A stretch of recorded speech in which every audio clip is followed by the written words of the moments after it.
Shri P V Anvar M R. Ajith കുമാറും മുഖ്യമന്ത്രിയും തമ്മിലുള്ള ബന്ധത്തെക്കുറിച്ച് ആദ്യം പറഞ്ഞു തുടങ്ങിയത് അങ്ങാണ്. ഇന്നിപ്പോൾ കോടതിയും പറയുകയാണ് ഭരണഘടനാ വിരുദ്ധമായി അജിത് കുമാറിന് വേണ്ടി മുഖ്യമന്ത്രി ഇടപെട്ടിരിക്കുന്നു എന്ന്. അത് കേവലം ഒരു പരാമർശമല്ലേ, വിധിയല്ലല്ലോ എന്നാണ് ഇപ്പോൾ CPM-ന് വേണ്ടി സംസാരിക്കാൻ വന്നിരിക്കുന്ന ശ്രീ റെജി ലൂക്കോസ് പറയുന്നത്. അങ്ങയുടെ പ്രതികരണം എന്താണ് ഈ കോടതിയുടെ പരാമർശങ്ങളോട്, വിമർശനങ്ങളോട്? അല്ല, കോടതിയുടെ പരാമർശം വളരെ വസ്തുതാപരമാണ്, സത്യസന്ധമാണ്. ബഹുമാനപ്പെട്ട ജഡ്ജിക്ക് തോന്നിയ ആ കാര്യങ്ങൾ പഠിച്ച് മനസ്സിലാക്കിയപ്പോൾ അദ്ദേഹത്തിൻ്റെ കൃത്യമായ ഒബ്സർവേഷനാണ് അദ്ദേഹം അതിലെഴുതി വച്ചിരിക്കുന്നത്.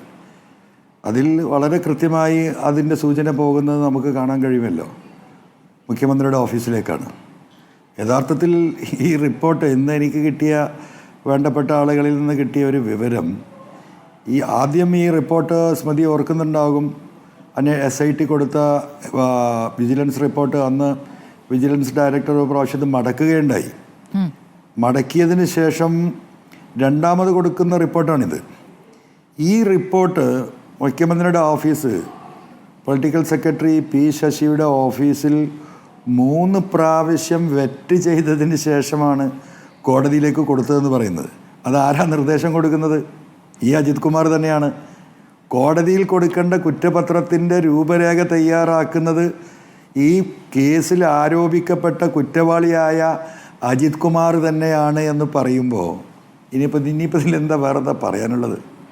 ഒന്ന് ആലോചിച്ച് നോക്കണം, എവിടെ എത്തി ഈ കേരള നാട്? ഇത് ജനങ്ങൾ കാണുകയല്ലേ. ഞാൻ ഒരൊറ്റ കാര്യം, ഒരു 2-3 കാര്യങ്ങൾ എനിക്ക് സ്മൃതിയോട് സൂചിപ്പിക്കാനുണ്ട്. കാരണം കേരളത്തിലെ ജനങ്ങൾ ഇത് കേട്ട് നിൽക്കുകയാണല്ലോ. അപ്പോൾ ആ റിപ്പോർട്ടിനെ കുറിച്ച് നിങ്ങൾ ചർച്ച ചെയ്തിട്ടുണ്ടാവും ഞാൻ മനസ്സിലാക്കുന്നു. ഇവിടെ ഞാൻ ഉയർത്തിയ വിഷയങ്ങളിൽ ഏതിലാണ് ഒരു കൃത്യമായ അന്വേഷണം നടന്നിട്ടുള്ളത്? ഒരൊറ്റ കാര്യമാണ് നമുക്ക് ആധികാരികമായിട്ട് അന്വേഷണ ഏജൻസിക്ക് കൊടുക്കാനും ഇപ്പോൾ കോടതിക്ക് അന്വേഷണ ഏജൻസി വഴി അത് വരാനുമുണ്ടായ സാധ്യത. അതെന്താണ്? അദ്ദേഹത്തിൻ്റെ സ്വത്ത് സമ്പാദനവുമായി ബന്ധപ്പെട്ട ഒരു ഭാഗം മാത്രമാണ്. അത് ഫ്ലാറ്റുമായി ബന്ധപ്പെട്ട് അദ്ദേഹം പ്രോപ്പർട്ടി രജിസ്റ്റർ ചെയ്തതിൻ്റെ രജിസ്ട്രേഷൻ അതോറിറ്റിയുടെ ആധാരമാണ്. 33,80,000 കള്ളപ്പണം കൊടുത്ത് ഫ്ലാറ്റ് വാങ്ങുന്നു. 10ാമത്തെ ദിവസം 65 ലക്ഷത്തിന് ഇരട്ടി കാശിന് അദ്ദേഹം വെക്കുന്നു, അതും കള്ളപ്പണമായി സ്വീകരിക്കുന്നു. ഇതാണ് റെക്കോർഡിക്കലി കൊടുക്കാൻ കഴിഞ്ഞ ഏക കാര്യം. മറ്റതെല്ലാം ഞാൻ പറഞ്ഞ പരാതികൾ പോലീസാണ് അന്വേഷിച്ച് കണ്ടെത്തേണ്ടത്. നിങ്ങൾ നോക്കൂ, മാമി കേസ് ഒരു പ്രധാന വിഷയമായിട്ട് ഞാനത് ഉന്നയിച്ചതായിരുന്നു. ഇപ്പോൾ ആ മാമി കേസ് അന്വേഷിച്ച പോലീസിൻ്റെ IG തന്നെ ഇത് അന്വേഷണ ഉദ്യോഗസ്ഥന്മാർക്കെതിരെ നടപടി സ്വീകരിക്കണം, അവർ തെളിവുകൾ എടുത്തില്ല, CCTV ദൃശ്യങ്ങൾ എടുത്തില്ല എന്ന് പറഞ്ഞ് അദ്ദേഹം തന്നെ റിപ്പോർട്ട് കൊടുത്ത് 3 പോലീസ് ഉദ്യോഗസ്ഥന്മാർക്കെതിരെ ഇപ്പോൾ വേറൊരു ഭാഗത്ത് നടപടി വന്നിരിക്കുന്നു. സ്വർണ്ണക്കള്ളക്കടത്ത് ഞാൻ എന്താ പറഞ്ഞിരുന്നത്? ഏകദേശം പോലീസ് 153ഓളം കേസുകൾ എയർപോർട്ടിൻ്റെ വെളിയിൽ നിന്ന് പിടിച്ചെടുത്ത് FIR ഇട്ടിട്ടുണ്ട്. എന്നെ മൊഴിയെടുത്ത DIGയോട് ഞാൻ ഒറ്റ കാര്യം പറഞ്ഞുള്ളൂ, ഈ 150-150ഓളം വരുന്ന പ്രതികളിൽ നിന്ന് 25 ആളെ നിങ്ങൾ റാൻഡമായി വിളിക്കൂ. ഇവരെത്ര സ്വർണ്ണമാണ് കൊണ്ടുവന്നിരുന്നത്? എങ്ങനെയാണ് പോലീസ് പിടിക്കുന്നത്? പിടിച്ചിട്ട് എങ്ങോട്ടാണ് കൊണ്ടുപോയത്? ഏത് തട്ടാനാണിത് പരിശോധിച്ചത്? ആരാണിത് തൂക്കിക്കണക്കാക്കിയത്? എത്രയാണ് കോടതിയിൽ കൊടുത്തത് എന്ന് നിങ്ങൾ റാൻഡമായി ഒന്ന് ചോദിക്കൂ. ഒരാളെ വിളിച്ച് അന്വേഷിച്ചതായിട്ട് അറിവില്ല. മാമി കേസിൻ്റെ കാര്യം ഞാൻ പറഞ്ഞു. ഇതേപോലെ തന്നെ റിദാൻ ബാസിൽ കേസ്, എടവണ്ണ SP സുജിത് ദാസുമായി ബന്ധപ്പെട്ട ഒരു മർഡറാണത്. കാരണം ഈ മരിച്ച റിദാൻ ബാസിൽ എന്ന് പറയുന്ന ചെറുപ്പക്കാരൻ എൻ്റെ നാട്ടുകാരനാണ്, എൻ്റെ വീട്ടിൽ നിന്ന് 2 കിലോമീറ്റർ അപ്പുറത്താണ്. പോലീസുമായി ബന്ധപ്പെട്ട് അദ്ദേഹം ഒരു ഇൻഫോമറായിരുന്നു. ആ ഇൻഫോർമേഷൻ്റെ ഭാഗമായിട്ട് സുജിത് ദാസുമായിട്ട് അദ്ദേഹത്തിന് അടുത്ത ബന്ധങ്ങളുണ്ടായി. പിന്നെ ഈ റിദാൻ ബാസിലിനെ സുജിത് ദാസ് പല കള്ളക്കടത്ത് സംബന്ധമായ കാര്യങ്ങൾക്ക് ഉപയോഗപ്പെടുത്തി. ഇതിൽ പലതും റിദാൻ ബാസിൽ ഷൂട്ട് ചെയ്ത് വെച്ചു. നാളെ ഒരു ആവശ്യം വന്നാൽ, സുജിത് ദാസിൻ്റെ എതിരെ ഒരു തെളിവുകൾ കൊടുക്കേണ്ട ഒരു ഘട്ടം വന്നാൽ അത് ഉപയോഗിക്കാൻ റിദാൻ ബാസിൽ പലതും ഇദ്ദേഹത്തിൻ്റെ ഫോണിൽ ഷൂട്ട് ചെയ്ത് വെച്ചു. ചില കമ്മ്യൂണിക്കേഷൻ അദ്ദേഹം റെക്കോർഡ് ചെയ്ത് വെച്ചു. ഈ വിവരം SP സുജിത് ദാസ് അറിയുന്നു. സുജിത് ദാസ് എന്ത് ചെയ്യുന്നു?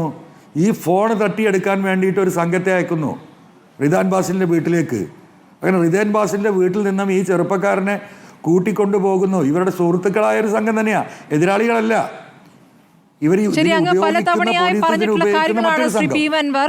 വിജിലൻസ് തയ്യാറാക്കിയ റിപ്പോർട്ടിൽ ഈ പി വി അൻവറിന്റെ മുഴുവൻ ആരോപണങ്ങളും വ്യാജമാണെന്നാണ് പറയുന്നത്. സ്വർണ്ണക്കടത്തിൽ അദ്ദേഹം നിരപരാധിയാണ് എന്നാണ് പറയുന്നത്. ഇനിയിപ്പോൾ ലീഗൽ അഡ്വൈസറുടെ ഒപ്പില്ലാതെ തയ്യാറാക്കിയ കുറ്റവിമുക്തരാക്കിയ റിപ്പോർട്ടാണ് കൊടുത്തിരിക്കുന്നത്. ഏറ്റവും ആത്യന്തികമായി പരാതിക്കാരൻ അങ്ങായിരുന്നില്ലല്ലോ, പരാതിക്കാരനെ മൊഴിയെടുത്തിട്ടില്ല. കോടതിയിലേക്ക് പോയ പരാതിക്കാരനെ മൊഴിയെടുത്തിട്ടില്ല എന്ന വിവരമടക്കമാണ് ഇപ്പോൾ പുറത്തേക്ക് വരുന്നത്. അതിലടക്കമാണ് കോടതി പറയുന്നു ഈ അന്വേഷണമേ തെറ്റാണെന്ന്. വിജിലൻസ് മാനുവലും സുപ്രീം കോടതിയുടെ വിധിന്യായങ്ങളും അനുസരിച്ചിട്ടല്ല ഈ അന്വേഷണം നടന്നത് എന്ന ഗുരുതരമായ കണ്ടെത്തലാണ് കോടതി നടത്തുന്നത്. ശ്രീ പി വി അൻവർ, മുഖ്യമന്ത്രി രാജിവെക്കേണ്ടതല്ലേ? അല്ല അതിപ്പോ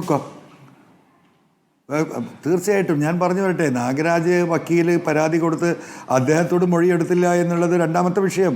ഒന്നാമത്തെ വിഷയം, എൻ്റെ അടുത്ത് നിന്ന് പിന്നെ ഒരു മൊഴി എടുത്തിട്ടില്ലല്ലോ. എന്നോട് പിന്നെ ഈ അന്വേഷണവുമായിട്ടുള്ള ഒരു ബന്ധപ്പെട്ട ഒരു കാര്യങ്ങളും ചർച്ച ചെയ്യുന്നില്ലല്ലോ.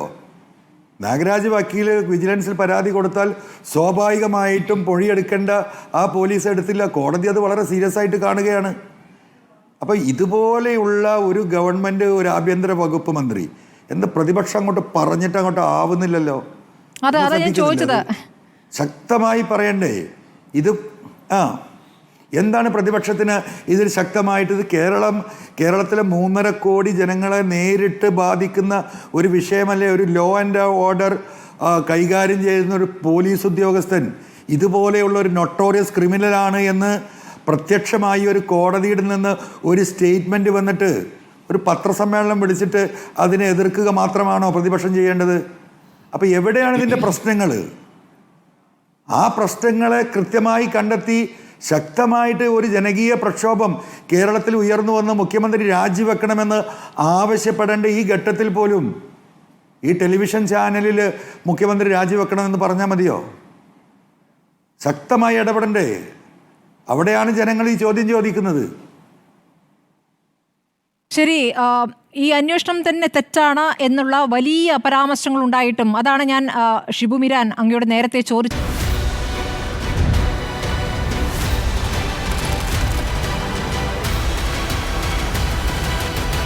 ഡിബേറ്റ് വിത്ത് സ്മൃതി പരുത്തിക്കാട്.